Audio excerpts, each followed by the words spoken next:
শুভ দর্শক আসসালামু আলাইকুম। দেশ ও বাইরে যারা দেখেন সবাইকে প্রীতির শুভেচ্ছা। দর্শক, প্রতিদিন মতন আজকে একটি অসহায় গরিব ঘরের মেয়েটি আমার একটি নাম্বার নিয়ে আমার সাথে যোগাযোগ করছে। বলছে, ভাই আমার জীবনের কষ্ট কথাগুলো তুলে ধরুন।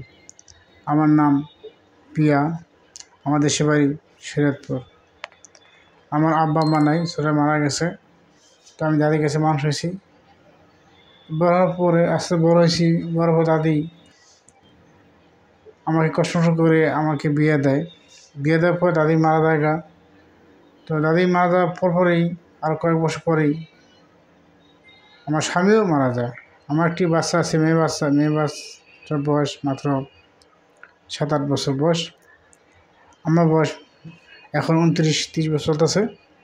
তো আমি এখন অনেক কষ্টে দিন যাচ্ছে। আমি পরের বাসায় কাজ করি, কাজ করি, অনেক কষ্টের কাজ করি। আমি বেশি একটা পড়াশোনা করতে পারি নাই, আমি পড়ালেখা করতে পারি নাই। আমি যেহেতু বাবা মা মারা গেছে এই জন্য লেখাপড়া করতে পারি নি। আমি খুব কষ্টে দিন যাচ্ছে আমার। আমি সকাল 7টার সময় যাই কাজে, আমি 1:30 দিকে আসি, এসে আবার বাসায় খাওয়া দাওয়া করে আবার যাই বিকালে গিয়ে আমি 5টা কাজ করি। আমি 2 বাসায় কাজ করি। 2 বাসায় আমাকে 2,000 টাকা দেয়। এই টাকা দিয়ে আমার মেয়ে আমি চলি। কষ্ট করে চলতেছে এখন বর্তমানে। খুব কষ্টে আমার দিন যাচ্ছে। আমার আপন তো কেউ নাই। দাদিও মারা যায় লাস্ট পর্যন্ত। তারপরে আমার বিয়ে হওয়ার পরে আমার জামাই আমাকে ছেড়ে চলে যায়। জামাই হার্ট করে মারা যায়। তো এখন আমার আপনাদের কেউ নাই, কে আমাকে দেখবে, কে আমাকে দেখবে? এই কষ্টে আমি অনেক দিন যাচ্ছে। আমার বাচ্চাটা কে দেখবে, কে দায়িত্ব নেবে? তো আমি এখন চাচ্ছি একজন প্রকৃতভাবে ভালো মানুষ, সে সারা জীবনের জন্য আমাকে ভালোবাসবে, আমাকে দেখবে, আমার বাচ্চার দায়িত্ব নেবে, আমি তাকে সারা জীবনের জন্য আমি তাকে ভালোবাসবো। তো অনেকেই দেশি বা প্রবাসী ভাই আছেন যারা থাকে প্রবাসে। তো অনেকেই তো দেখা যায় দেশে আসতে পারেন না, বা অনেক কাজে ব্যস্ত থাকতে আসতে পারেন না। দেখা যায় অনেকেই বাচ্চা এবং বউ রেখে বিদেশে চলে যান।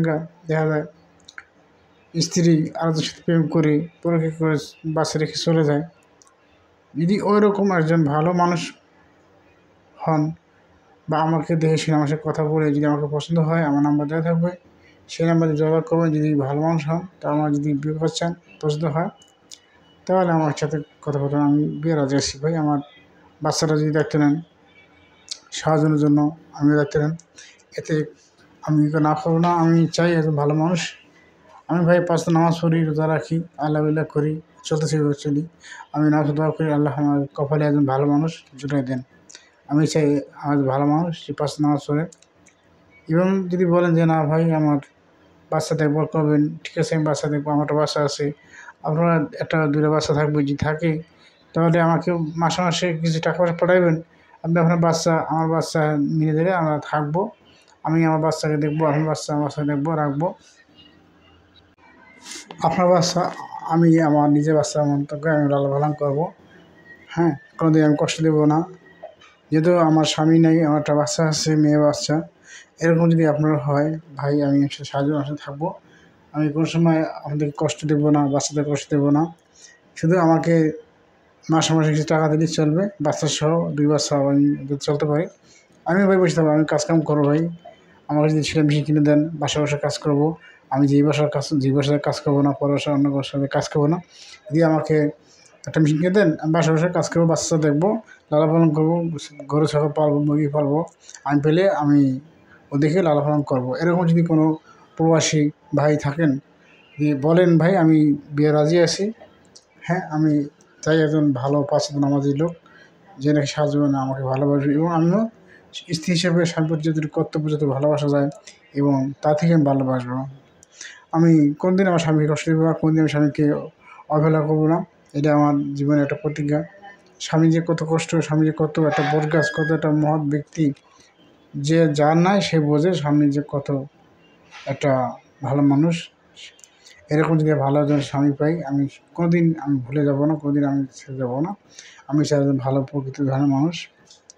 যদি আল্লাহ আমার কপালে যদি জুটে রাখে, তাহলে আমি খুশি থাকবো।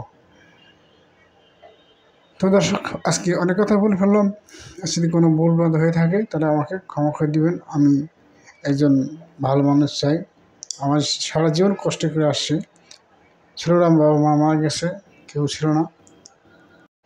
এই প্রত্যাশা আমি আজকে বিদায় নিচ্ছি। আল্লাহ হাফেজ, সবাই সুতরাং ভালো থাকবেন। সবাই আমার জন্য দোয়া করবেন, আমি যাতে একটা ভালো একজন মানুষ পাই।